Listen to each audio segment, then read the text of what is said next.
এখানে তো 9টা বুলেট আছে, 10টা থাকার কথা, একটা কম। জানি না স্যার, আমি চেক করিনি।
রূপার বডিতে যে বুলেটটা পাওয়া গেছে সেইটা, আর দয়ার গান থেকে আমি যে বুলেটটা ফায়ার করেছি সেইটা, দুটো বুলেটই ম্যাচ করে যাচ্ছে।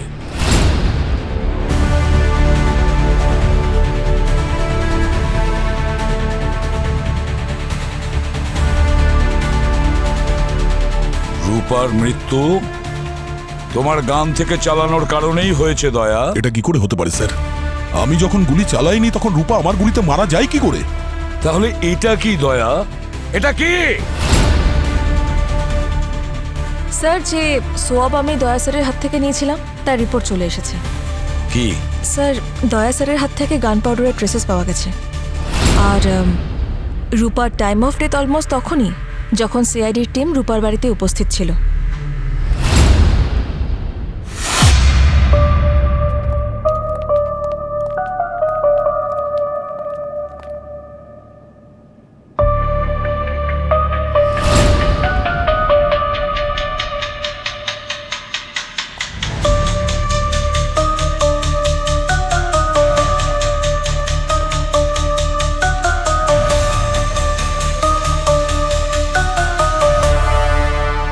ডিজিপি প্রতাপ, আমার নাম তো নিশ্চয়ই শুনেছো তোমরা। এসিপি প্রদ্যুমন, আমি একাডেমিতে তোমার জুনিয়র ছিলাম, কিন্তু আজ দেখো আমি কোথায় পৌঁছে গেছি আর তুমি এসিপিতেই আটকে আছো। কনগ্রাচুলেশন প্রতাপ।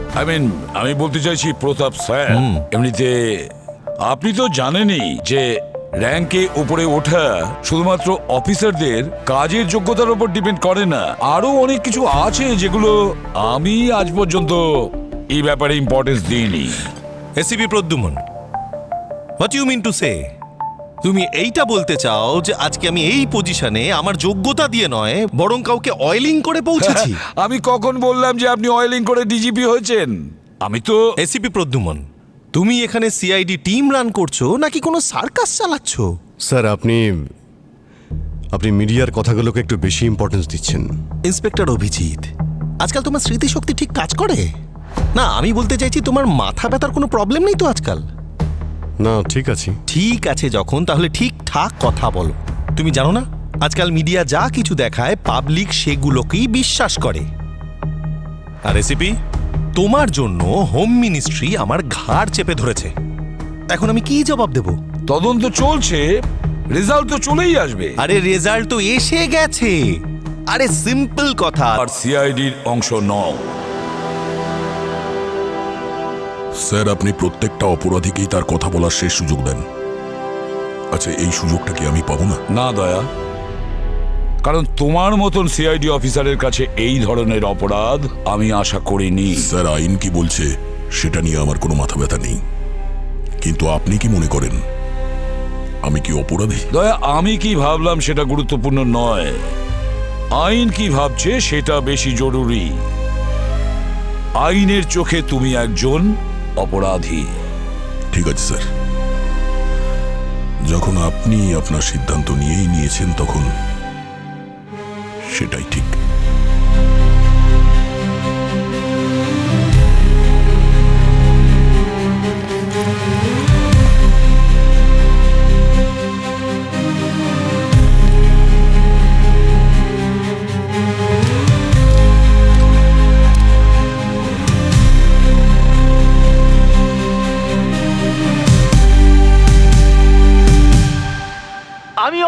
কুমার, আজ 14 তারিখেই এই সিআইডি ব্যুরোতে এসেছি।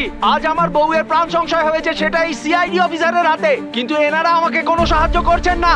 যদি আমার বউয়ের কিছু হয়ে যায় না, তাহলে শুধুই সিআইডি লোকেরা দায়ী থাকবে। কাল রাত 2টো থেকে 4টের মধ্যে সিআইডি অফিসার ওকে মারতে চলেছে। এরকম যদি কিছু একটা হয়, তাহলে আমি নিজেকে পুরো শেষ করে দেবো। আমি সিআইডি ব্যুরোতে আগুন জ্বালিয়ে দেবো, আগুন জ্বালিয়ে দেবো। অভয় নামের কোনো একজন তার স্ত্রীকে বাঁচানোর জন্য সিআইডির কাছে এসেছিল। এই যে এই ভিডিওটা 4 ঘন্টা আগে ভাইরাল হচ্ছে সোশ্যাল মিডিয়াতে বিচার চাওয়ার নাম করে। ও এসেছিল তো? তুমি এখানে ছিলে তো পঙ্কজ রাত 10টার সময়? কেউ এসেছিল তো? ও এসেছিল স্যার, কিন্তু কিন্তু কি আমাকে জানাওনি কেন? স্যার ও অদ্ভুত কথা বলছিল। আমার নাম অভয় কুমার, আর আমি আপনাকে একটা মার্ডার হবে এমন খবর দিতে এসেছি। কার মার্ডার হতে চলেছে? আমার ওয়াইফ রূপার। কে মার্ডার করবে আপনার ওয়াইফকে? একজন সিআইডি অফিসার মারবে আমার ওয়াইফকে। আচ্ছা, আপনি কি করে জানলেন যে কোনো সিআইডি অফিসার আপনার ওয়াইফকে মার্ডার করবে?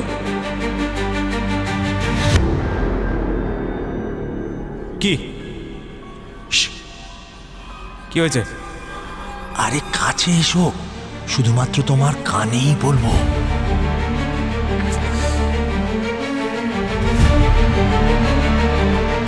আমি না স্বপ্নে দেখেছি যে একজন সিআইডি অফিসার আমার বউকে খুন করছে।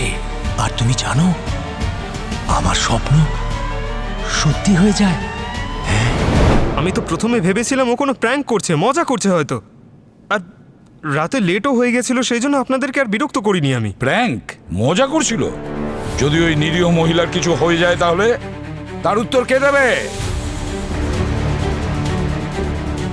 সরি স্যার, আমি ওভাবে ভেবে দেখিনি। তাহলে কি তোমার সরি বলাতে সবকিছু ঠিক হয়ে যাবে?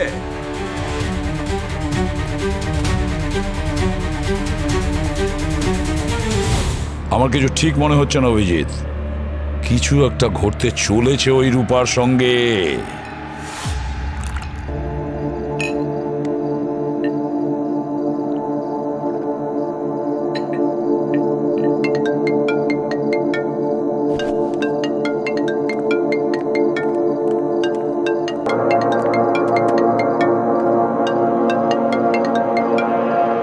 হ্যালো, হ্যালো ম্যাম, আপনি কে বলছেন?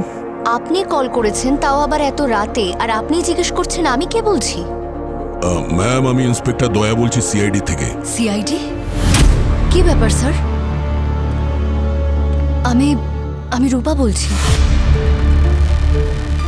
কার মার্ডার হতে চলেছে? আমার ওয়াইফ রূপার। রূপা ম্যাম, আপনার স্বামী রাত 10টার সময় আমাদের বিউরোতে এসেছিল। এটা ওনারই নাম্বার না? না স্যার, এটা আমার ফোন নাম্বার। আর আমার স্বামী তো আমার সঙ্গেই ছিল বাড়িতে।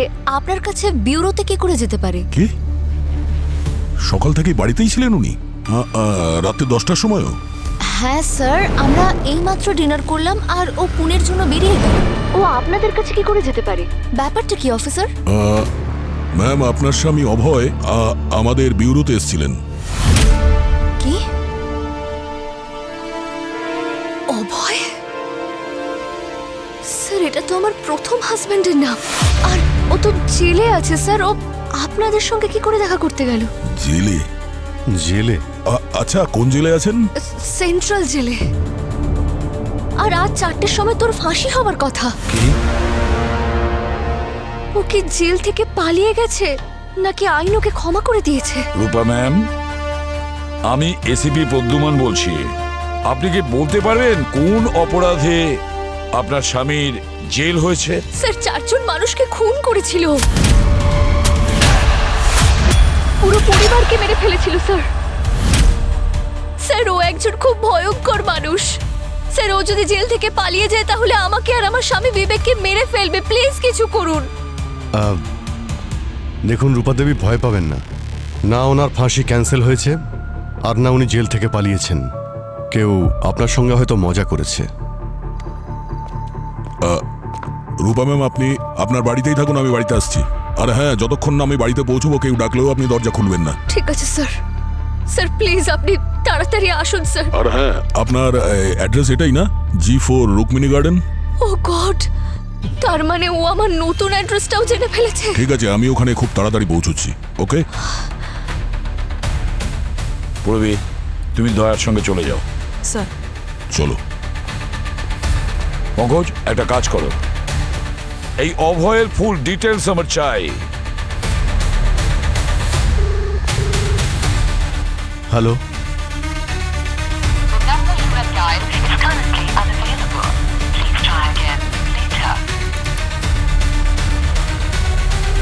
স্যার সেন্ট্রাল জেলে আমি কথা বললাম।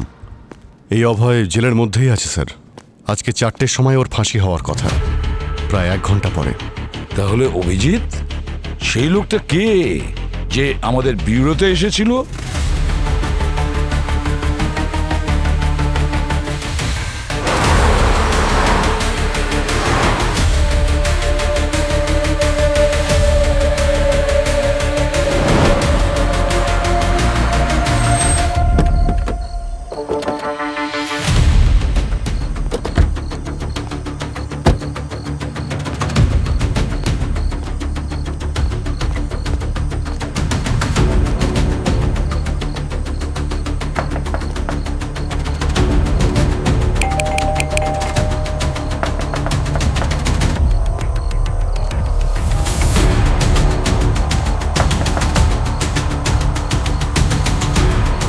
স্যার দরজা তো খুলছে না, আশা করি সব ঠিকই আছে। কল করো ওকে।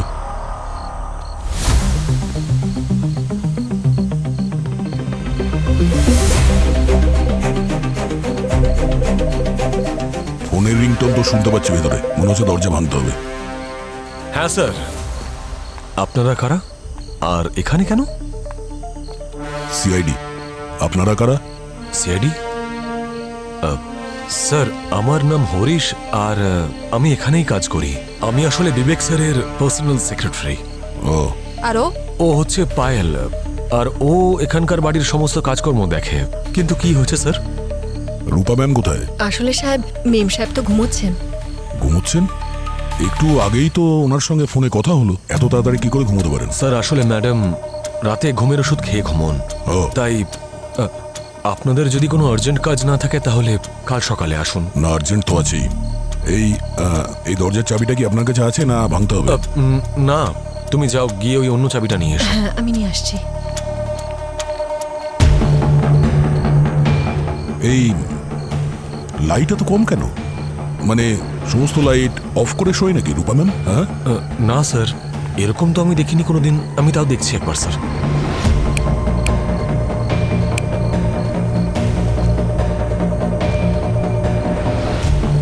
লাইটগুলো আবার জ্বলছে না কেন? বাকি সব বাড়িতে তো লাইট জ্বলছে। শুধুমাত্র এই বাড়িতে লোডশেডিং? স্যার চাবি। খুলুন।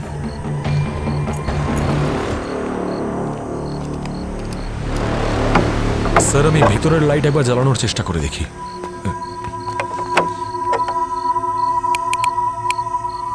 স্যার মনে হচ্ছে বাড়িতে কারেন্ট নেই।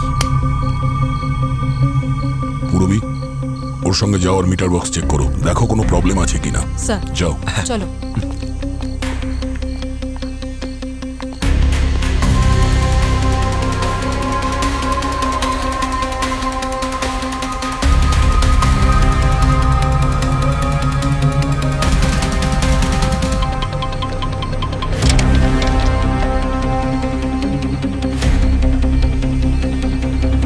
রূপা ম্যামের ঘর কোন দিকে? স্যার ওপরে আছে, আমি ওনাকে তুলছি। চলুন।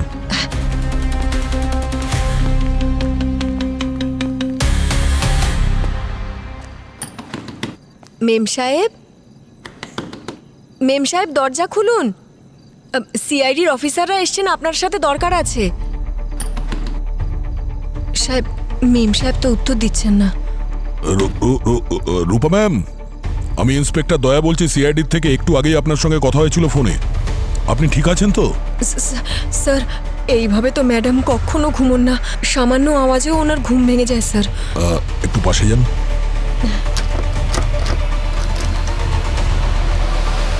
দরজা ভাঙতে হবে। আপনি ভেতরে যান। রূপা ম্যাম, আপনি ঠিক আছেন? রূপা ম্যাম,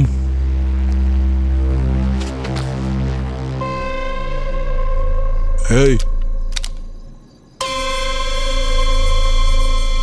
কে আছেন পর্দার পেছনে? চুপচাপ বাইরে আসুন। চুপচাপ বাইরে আসুন, না হলে কিন্তু গুলি করে দেবো। ম্যাডাম, গুলির আওয়াজ শুনলেন? এই,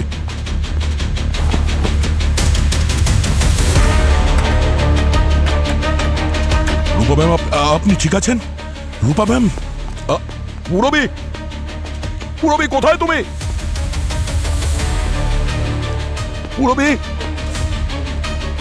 পুরবি এখান থেকে কেউ পালিয়েছে গুলি চালিয়ে, দেখো তাড়াতাড়ি। স্যার, মেম সাহেব,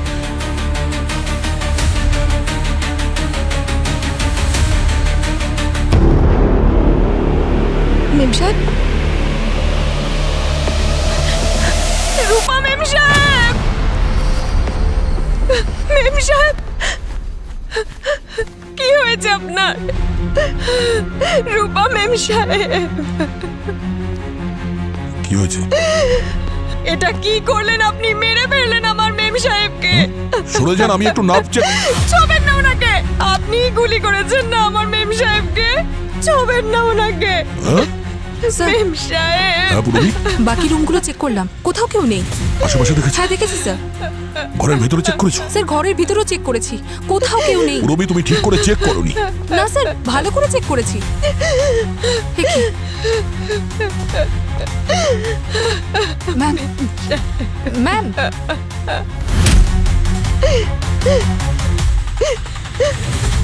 শি ইজ ডেড স্যার। মরে গেছে আমার মেম সাহেব, আর আপনার সাহেব মেরেছেন ওনাকে। কি? একজন সিআইডি অফিসার মারবে আমার ওয়াইফকে?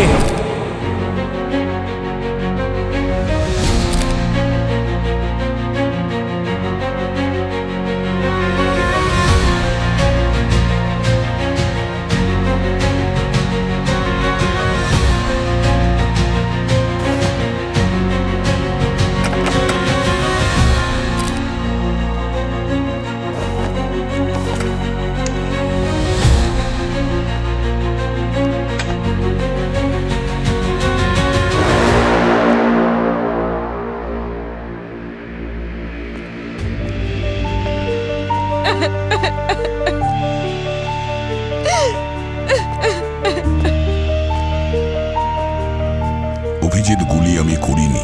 মিথ্যে বলছেন সাহেব, আপনি গুলি করেছেন। এক মিনিট, আপনি চুপ করুন। বাইরে থাকুন যতক্ষণ না জিজ্ঞেস করা হচ্ছে। কিচ্ছু বলবেন না, প্লিজ বাইরে যান।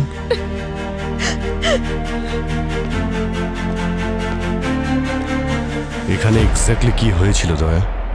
তুমি যখন দরজা ভেঙে ভিতরে ঢুকলে কি হয়েছিল পুরোটা আমাকে ডিটেলসে বলো তো। ঘরের ভেতর খুব অন্ধকার ছিল, সেই জন্য কিছু দেখা যাচ্ছিল না। ঠিক তখনই আমার নজর ওই পর্দার পেছনে পড়লো। কারোর জুতো ছিল, তেলটু ছিল, আর ওকে আমি বলেছিলাম যে পর্দা থেকে বাইরে আসতে। আর তখনই গুলি করার আওয়াজ এলো। ঠিক সেই সময় গুলি চলার আওয়াজ হলো, কিন্তু গুলিটা তোমার বন্দুক থেকে চলেনি। না, অন্য কারো বন্দুক থেকে করা হয়েছে। আর ততক্ষণে রূপা বেঁচে ছিল নাকি মারা গিয়েছে? জানি না ভাই, আমি তো ওটাই বলছি। ঘরের ভেতরে অন্ধকার ছিল, কিছুই দেখা যাচ্ছিল না। কি সাহেব, কত মিথ্যে বলবেন? হ্যাঁ, লজ্জা করে না? ঘরে অন্ধকার থাকলে আপনি জুতো কি করে দেখতে পেলেন? এক মিনিট, আপনাকে তো বারণ করলাম আপনি কোনো কথা বলবেন না। আমি আপনাকে সব কথা জিজ্ঞাসা করবো, এখন ওদিকে গিয়ে দাঁড়ান। হ্যাঁ দয়া, তারপরে যখন আমি ওদিকটা দেখলাম তখন ওখানে কেউ ছিল না, কিন্তু ওই জুতোটা ওখানেই ছিল। মনে হচ্ছে জানলা থেকে লাফিয়ে পালিয়ে গেছে।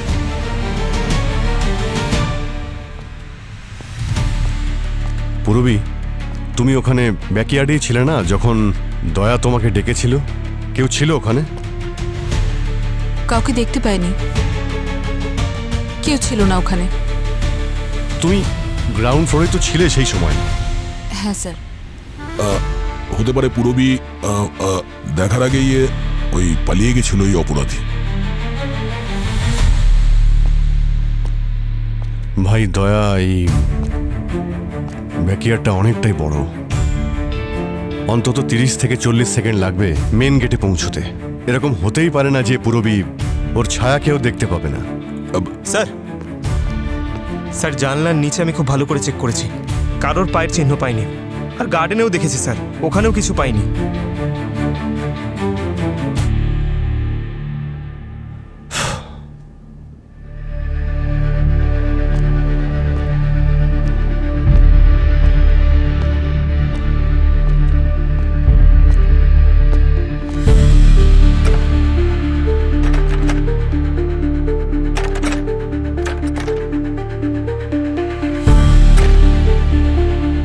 ভাই দয়া,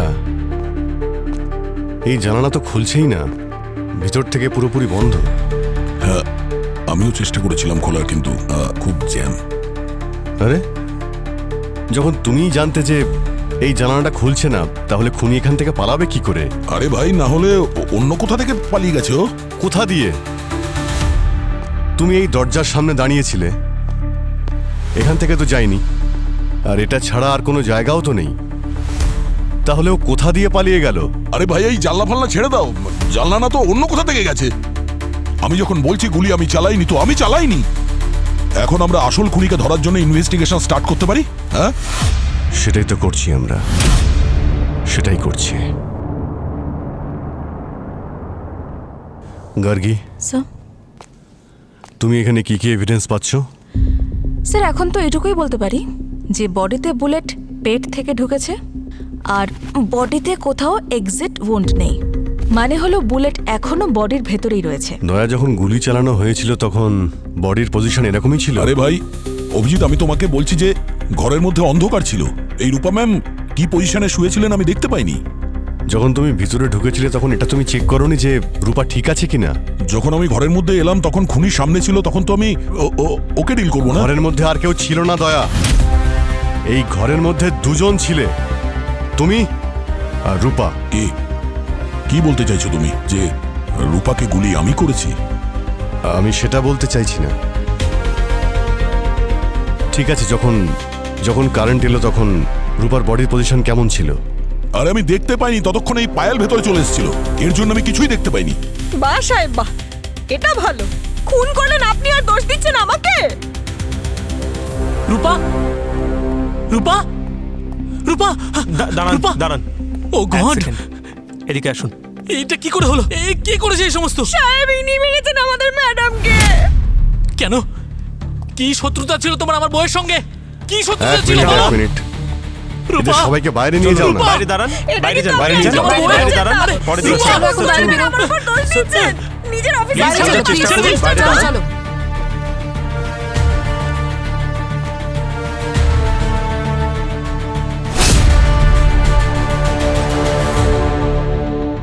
স্যার এই যে বিছানার পাশ থেকে বুলেটের শেলটা পাওয়া গেছে। ফ্যান্টাস্টিক। অভিজিৎ, আমি তোমাকে বলেছিলাম না গুলি এখান থেকে চলেছে, খুনি এখানেই ছিল। সেটা তো জানাই যাবে দয়া, গুলি কোন বন্দুক থেকে চলেছিল।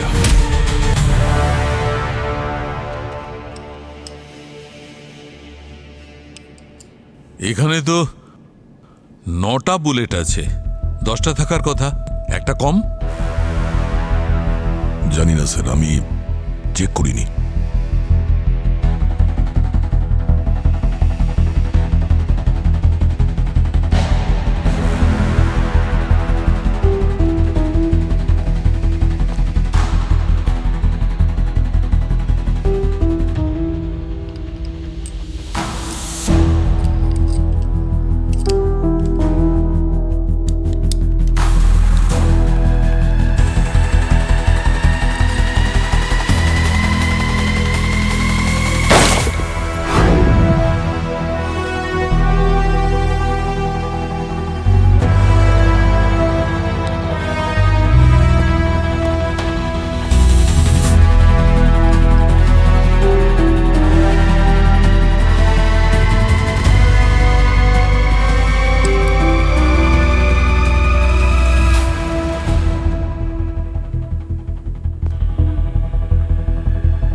রূপার বডিতে যে বুলেটটা পাওয়া গেছে সেইটা, আর দয়ার গান থেকে আমি যে বুলেটটা ফায়ার করেছি সেইটা, দুটো বুলেটই ম্যাচ করে যাচ্ছে।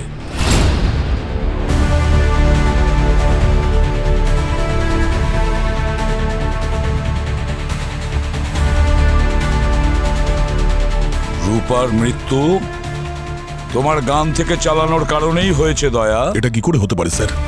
আমি যখন গুলি চালাইনি তখন রূপা আমার গুলিতে মারা যায় কি করে? তাহলে এটা কি দয়া? এটা কি? স্যার যে সোয়াব আমি দয়া স্যারের হাত থেকে নিয়েছিলাম তার রিপোর্ট চলে এসেছে। কি? স্যার, দয়া স্যারের হাত থেকে গান পাউডারের ট্রেসেস পাওয়া গেছে। আর রূপার টাইম অফ ডেথ অলমোস্ট তখনই যখন সিআইডির টিম রূপার বাড়িতে উপস্থিত ছিল।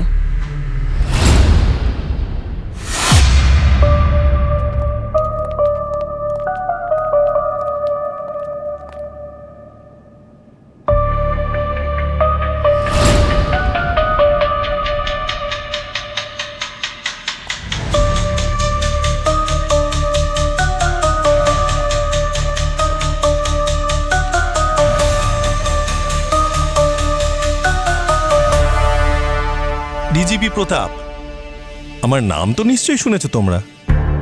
এসিপি প্রদ্যুমন, আমি একাডেমিতে তোমার জুনিয়র ছিলাম, কিন্তু আজ দেখো আমি কোথায় পৌঁছে গেছি আর তুমি এসিপিতেই আটকে আছো। কনগ্রাচুলেশন প্রতাপ।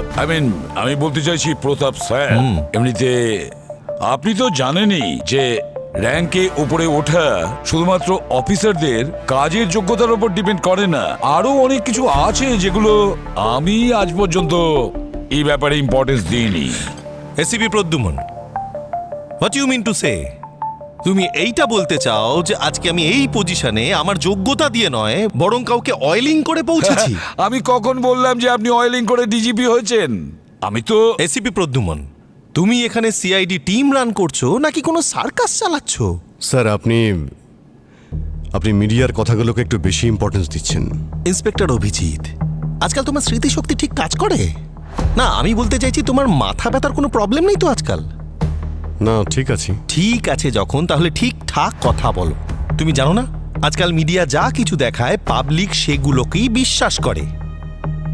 আর এসিপি, তোমার জন্য হোম মিনিস্ট্রি আমার ঘাড় চেপে ধরেছে। এখন আমি কি জবাব দেব? তদন্ত চলছে, রেজাল্ট তো চলেই আসবে। আরে রেজাল্ট তো এসে গেছে। আরে সিম্পল কথা, দয়ার বন্দুক থেকে গুলি বেরিয়েছে, সেই গুলি ভদ্রমহিলাকে মেরেছে। It's an open and shut case. আর কি চাই? আরে না, দয়া কোথায়? ডাকো ওকে। না, যদি তুমি ডাকতে না পারো তাহলে আমি ডেকে ওকে সাসপেন্ড করে দিচ্ছি। কোথায় আছে? দেখুন স্যার, ও আসছে, রাস্তায় আছে। আচ্ছা, রাস্তায় আছে মানে এখনো পর্যন্ত মুক্ত ঘুরে বেড়াচ্ছে? কাস্টাডিতে কেন এখনো নেওয়া হয়নি ওকে? দেখুন স্যার, দয়া কোনো সাধারণ লোক নয় যে ভয় পেয়ে পালিয়ে যাবে। যা কিছু হচ্ছে তার জন্য সামনে দাঁড়িয়ে উত্তর দেবে ও। হ্যাঁ, সেভাবেই ওকে শ্রীঘরেও যেতে হবে, পুরো দল বল নিয়ে, ব্যান্ড পার্টি বাজিয়ে।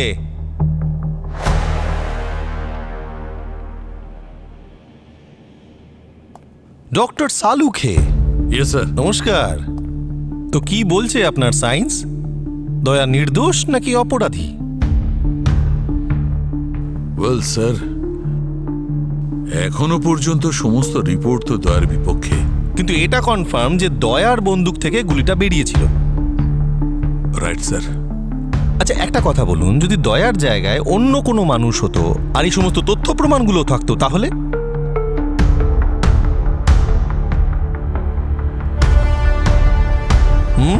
তাহলে সে এতক্ষণে অ্যারেস্ট হয়ে যেত। Correct. ACP Pradyuman, doctor Salunkhe কি বললো সেটা কানে ঢুকেছে আপনার? ও এতক্ষণে অ্যারেস্ট হয়ে যেত। তুমি যে এই পক্ষপাত করছো দয়াকে বাঁচানোর জন্য, এটা একদম ঠিক করছো না। আমি দয়ার সাইড নিচ্ছি না। ভুলেও নিও না, নাহলে তুমিই ঝামেলায় পড়ে যাবে। আমি শুধু সময় চাইছি স্যার। এসিপি প্রদ্যুমন, তোমার ছেলে নকুলের মৃত্যুর পরে তুমি যে মেডেল পেয়েছিলে সেটা তোমার কাছে আছে তো? নাকি এরকম হয়েছে যে ওই মেডেলটায় আজকাল একটু মরচে পড়ে গেছে? অনেক হয়েছে, অনেকক্ষণ থেকে আপনার কথা শুনছি। যদি বলেন দয়ার কথা, ও যদি অপরাধী হয় তাহলে আমি ওকে গ্রেপ্তার করব। Very good ACP, all the best.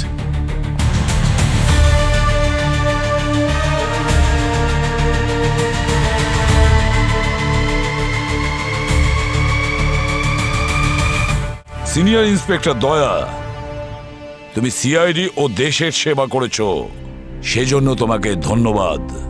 আজ থেকে তুমি আর সিআইডির অংশ নও।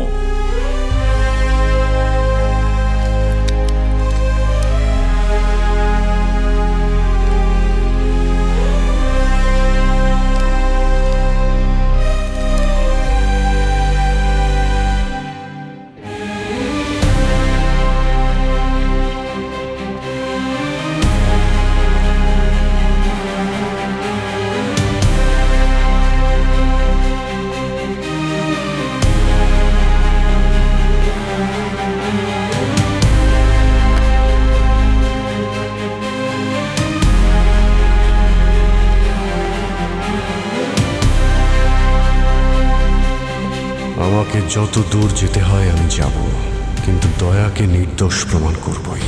সবার চোখে দয়া হয়তো অপরাধী, কিন্তু আমার মনে হয় ও কোনোদিন কারোর ক্ষতি করতে পারে না। আচ্ছা, অভয় কিরকম লোক ছিল?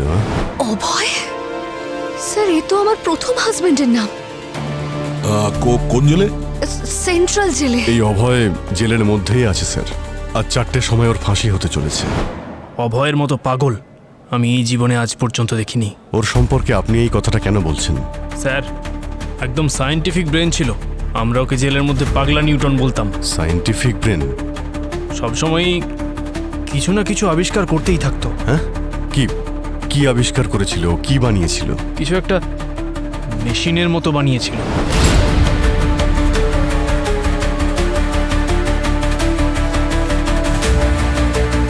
এত বুদ্ধিমান ছিল যে বড় বড় ইঞ্জিনিয়াররাও তার সঙ্গে পারতো না। আচ্ছা, আমাকে এটা বলো, যেদিন ওর ফাঁসি হয়েছিল সেদিন ওর ব্যবহার কিরকম ছিল? কোনো অনুশোচনা ছিল ওর?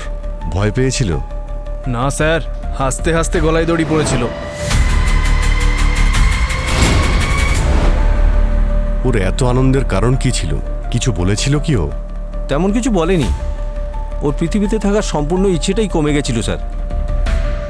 জেলে কি ওর সঙ্গে দেখা করতে আসতো? না স্যার, ওর কাছে কেউ আসতো না।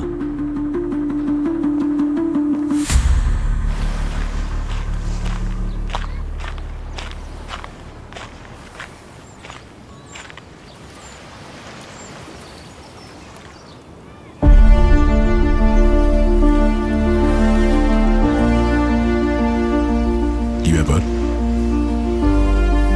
সিআইডি অফিসার একজন অপরাধীর সঙ্গে দেখা করতে এসছে?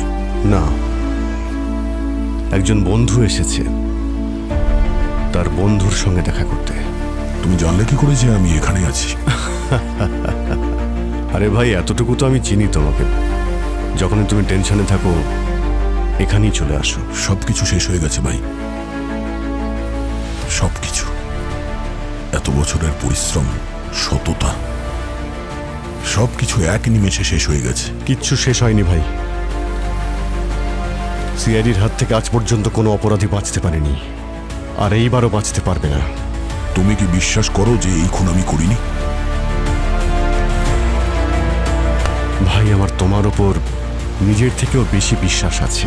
আর ওই প্রমাণ, ওটা তো অন্য কিছু বলছে। আরে আমরাও প্রমাণ খুঁজে বের করব। এত বছর ধরে এইসবই তো করে আসছি। শুধু তুমি ভেঙে পড়ো না।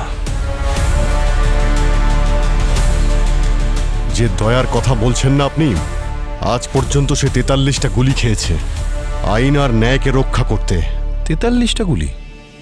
এতগুলো গুলি তো আমি আমার কেরিয়ারেও চালাইনি কখনো। কিন্তু ও খেয়েছে, কখনো হাতে, কখনো পায়ে, পিঠে, বুকে, সারা শরীরে আঘাত আছে ওর। আর আপনি দয়াকে এত সহজে অপরাধী সাব্যস্ত করতে চাইছেন? স্যার, কখনো আপনি ভেবে দেখেছেন ওর মনের অবস্থাটা কিরকম হচ্ছে? ওর নিজের টিম ওকে সঙ্গ দিচ্ছে না। এসিপি প্রদ্যুমন, থামতে বলো ওকে, ব্রেক লাগাও। ও নিজের প্রোটোকল ভুলে যাচ্ছে। এইভাবে ডিজিপির সাথে কথা বলতে হয়? একদম নয় স্যার। আসলে আপনাকে কি বলবো স্যার, এই যে বন্দুক আছে তার ব্যারেলস থেকে গুলি যখন বেরিয়ে পড়ে সেটা রিভার্স আর হয় না। হ্যাঁ স্যার, আমি বুঝতে পারছি না আপনি দয়াকে অপরাধী প্রমাণ করার জন্য এত ব্যস্ত কেন হয়ে পড়েছেন।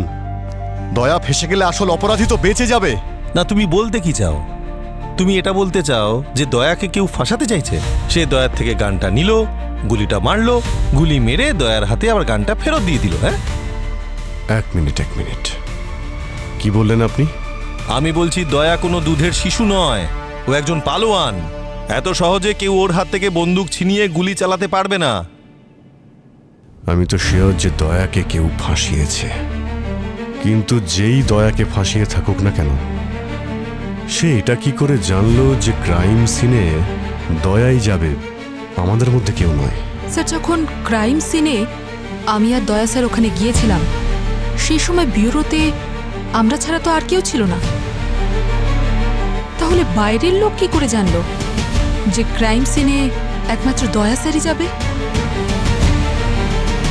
মুরবি, তোমাদের রূপার বাড়িতে পৌঁছতে কত সময় লেগেছিল? স্যার, প্রায় 1.25 ঘন্টা। 1.25 ঘন্টা, 45 মিনিটস।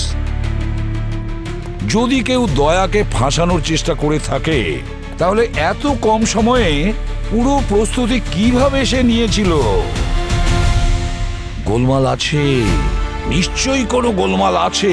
এক্স্যাক্টলি এসিপি প্রদ্যুৎ, আমিও এটাই ভাবছিলাম। কিন্তু এই যে অভিজিৎ, ও আমাদের বিভ্রান্ত করছে। ওর কোনো কথা তুমি শুনবে না। স্যার আমার মনে হচ্ছে যে কেউ আমাদের কথা শুনছিল sir. You mean to say কেউ টেবিলের নিচে লুকিয়েছিল আর কান পেতে সমস্ত কথা শুনেছিল? Very funny. হতে পারে স্যার, হতে পারে। পঙ্কজ, যখন ওই নকল অভয় এসেছিল, ওর সঙ্গে তোমার কোথায় দেখা হয়েছিল, কোথায় বসিয়েছিলে ওকে? স্যার, এই যে এখানে বসিয়েছিলাম স্যার।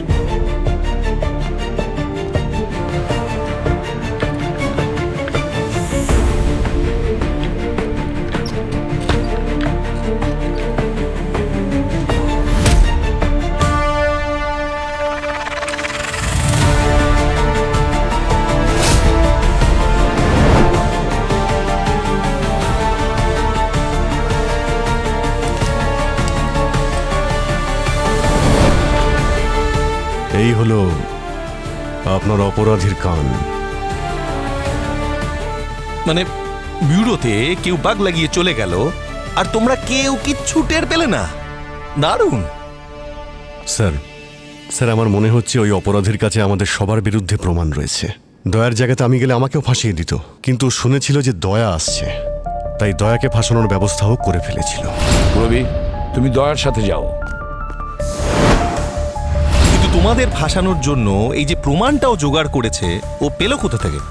এরকম প্রমাণ শুধু একটা জায়গায় পাওয়া যেতে পারে। সেটা কোথায়?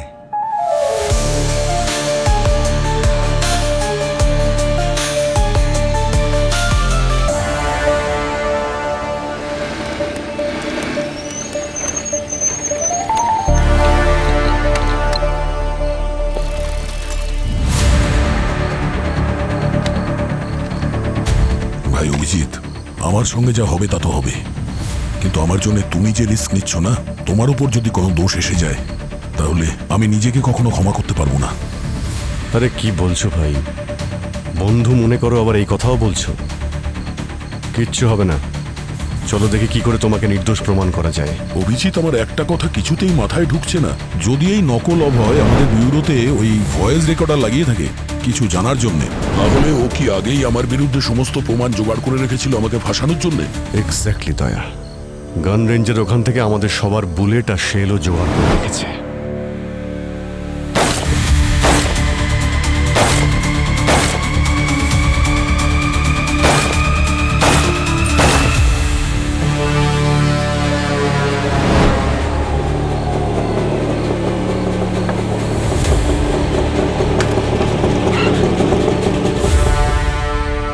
ডক্টর সালুকে এখানে তুমি ডেকেছো?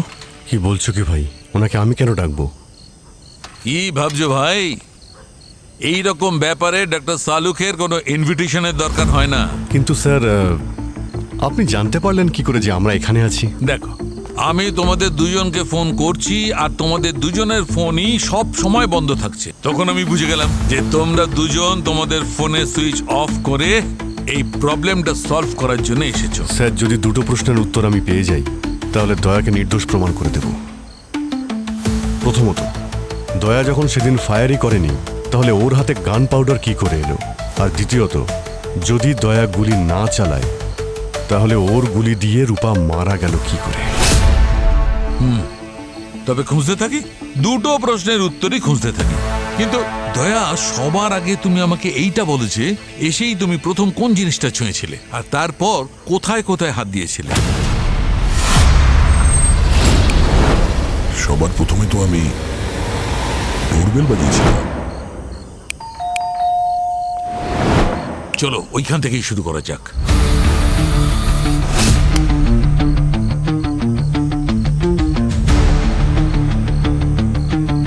এখানে কিছু নেই বস।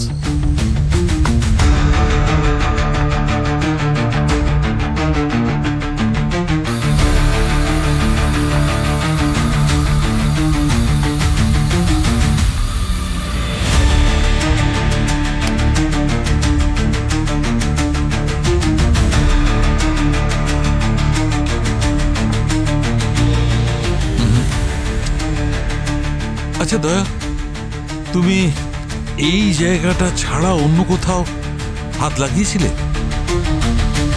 রূপার দরজার হাতলে।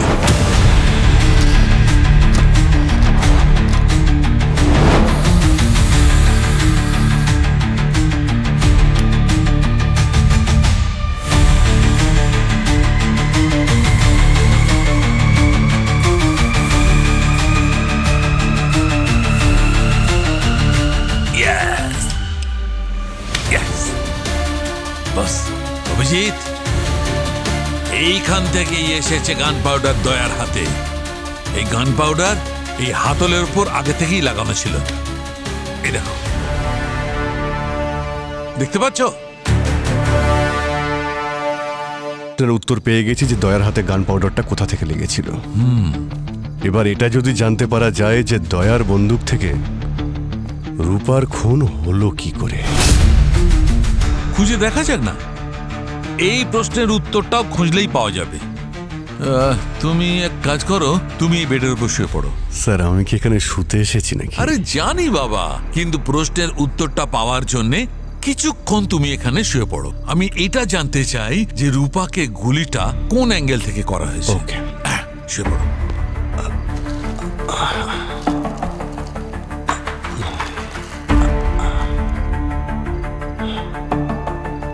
আচ্ছা দয়া, তুমি যখন গুলিটা চলে তখন কোথায় দাঁড়িয়েছিলে? এখানে স্যার, এই জায়গায়, এইভাবে। আর তোমার হিসেব অনুযায়ী খুনি কোথায় দাঁড়িয়েছিল? সামনে, ওই জানলার পাশে। আর ও হতে পারে ওপরে জুতো ছিল, আর ও হতে পারে পর্দার পেছনে ছিল।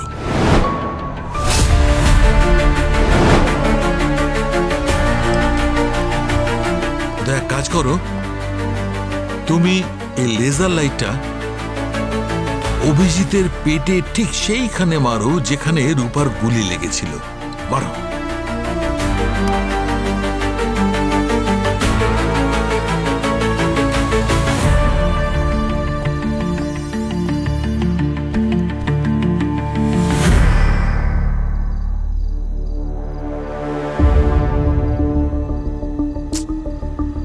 না বস, রূপার এই অ্যাঙ্গেল থেকে গুলিটা লাগেনি। একদম ঠিক। তাহলে তো স্যার সবকটা অ্যাঙ্গেল থেকে চেক করতে হবে যে রূপার গুলিটা কোন অ্যাঙ্গেল থেকে লেগেছিল।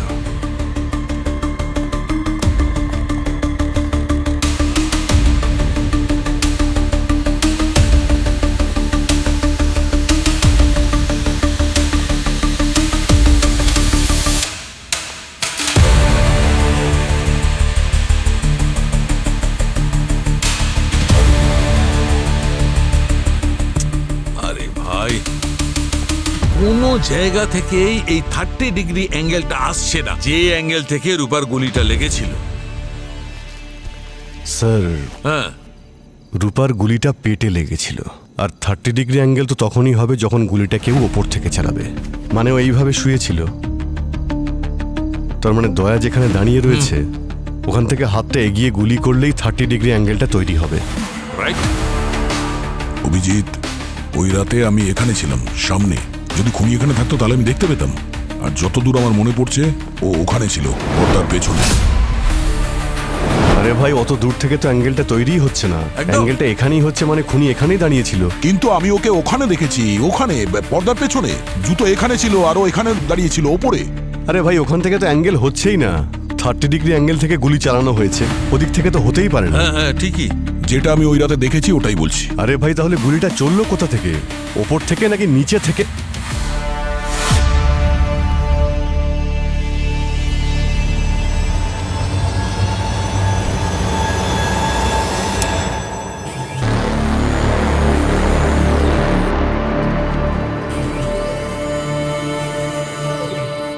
এটা কিসের আওয়াজ?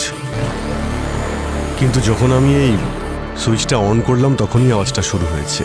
আমার তো মনে হচ্ছে যেন কোনো মেশিন টেশিন চলছে এখানে। আরে এটা কি মেশিন? কোনো ওয়াশিং মেশিন নয় তো?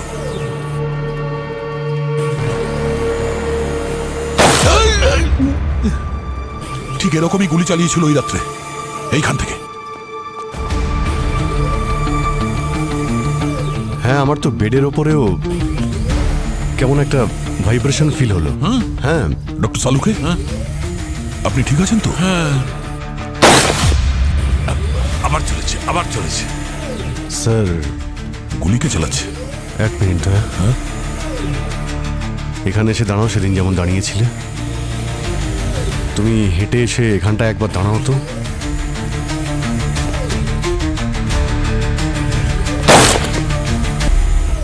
এখানেই কোনো গন্ডগোল আছে, এখানেই কোনো ট্রিগার পয়েন্ট আছে। দয়া, ওই রাতেও তুমি এখানেই দাঁড়িয়েছিলে। যখন থেকে আমি এই সুইচটা অন করেছি তারপর থেকে তুমি এখানে দাঁড়ালেই গুলিগুলো চলছে। এটাকে তোলো তো একবার, এই কার্পেটটা।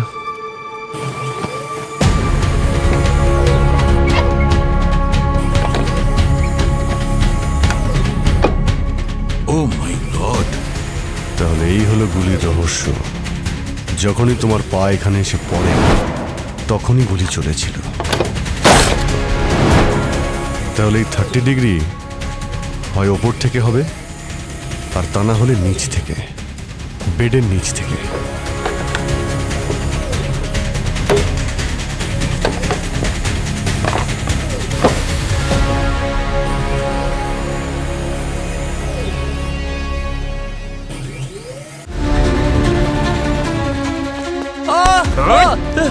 আমার স্বপ্ন সত্যি হয়, কিন্তু আজকে না আমি আমার নিজেরই মরে যাবার স্বপ্ন দেখেছি। এই কাজটা যে করেছে সে অনেক বড় প্ল্যান করেছিল। এই দেখো, এটাই হচ্ছে সেই মেকানিজম যেখান থেকে গুলি চলে।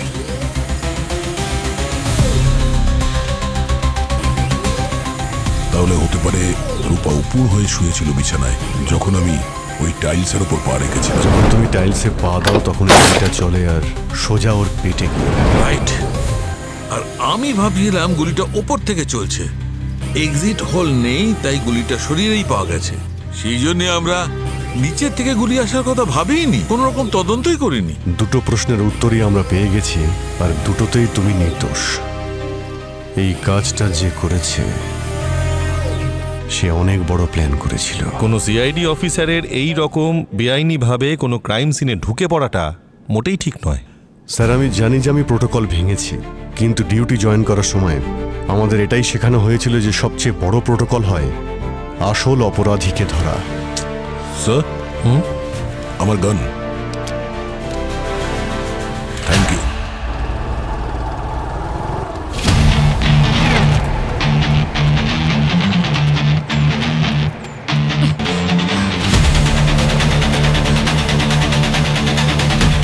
এই দাঁড়া। নকল অভয় সেজে বিউরো কেন এসেছিলি? ও, তাহলে এসব তুই করেছিস? বন্দুক থেকে গুলি চুরি করে কেন ফাঁসালি দয়া স্যারকে? বিউরোতে রেকর্ডার কেন লাগিয়েছিলিস? নিজের কোনো উদ্দেশ্য ছিল নাকি অন্য কারোর কথায়? আমি বলেছিলাম না আমার স্বপ্ন সত্যি হয়, কিন্তু আজকে না আমি আমার নিজেরই মরে যাওয়ার স্বপ্ন দেখেছি। এই কি করলি? দাঁড়া, দাঁড়া। এই! ওকে বিষ খেলো? আরে হসপিটালে নিয়ে যাই ওকে। কোনো লাভ নেই, হি ইজ ডেড। মনে হচ্ছে ও একটা বোরে, কারোর ইশারায় ও করছিল কাজগুলো। ফোনটা একবার চেক করে দেখি, যদি কিছু পাওয়া যায়। আচ্ছা, এর কথা এসব করছিল।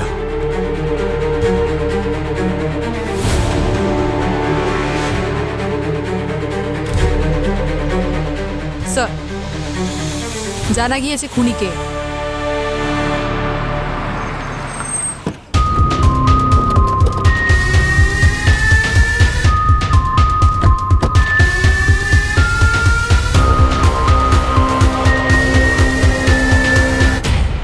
তাহলে বলুন স্যার, আমাদের এখানে কেন ডেকেছেন? আর এনাকে কেন এখনো জেলে পাঠাননি? আমার মৃত স্ত্রী কি বিচার পাবে না স্যার? হ্যাঁ, বিচার পাবে, অবশ্যই পাবে, তবে সেটা খুনিকে জেলে পাঠানোর পরে, যে এই সময় আমাদের সামনেই রয়েছে। তাহলে কি বলতে চাইছেন আপনি? উনি রূপাকে খুন করেননি? না, আমি খুন করিনি। কেউ সিআইডি অফিসারের ফায়ারিং রেঞ্জ থেকে গুলি চুরি করেছিল, যাতে রূপাকে মেরে আমাকে ফাঁসানো যায়। কিন্তু আমাদের মধ্যে গান রেঞ্জের আশেপাশে কেউ যায়নি, তাহলে খুনি এখানে কি করে থাকতে পারে? নিজে যায়নি, বরং নকল অভয়কে পাঠিয়েছিল নিজের অপরাধে সফল হওয়ার জন্য। নকল অভয়? তো কোথায় এই নকল অভয়? ডাকুন ওকে। অ্যাকচুয়ালি সেও মারা গেছে। কি ব্যাপার হরিশ, খুব কষ্ট হচ্ছে অভয়ের মৃত্যু সংবাদ পেয়ে? কষ্ট হবে নাই বা কেন, ও তোর ভাই ছিল। স্যার, এই দেখুন স্যার, এই যে ওড়িশার আলমারি থেকে কি পেয়েছি। আচ্ছা, এটা বৈজ্ঞানিক মানে আসল অভয়ের ডায়েরি, যে নতুন নতুন আবিষ্কার করতো। মেঝের ওই টাইলসের নিচে ওই মেকানিজম, ওটা আসল অভয় বানিয়েছিল।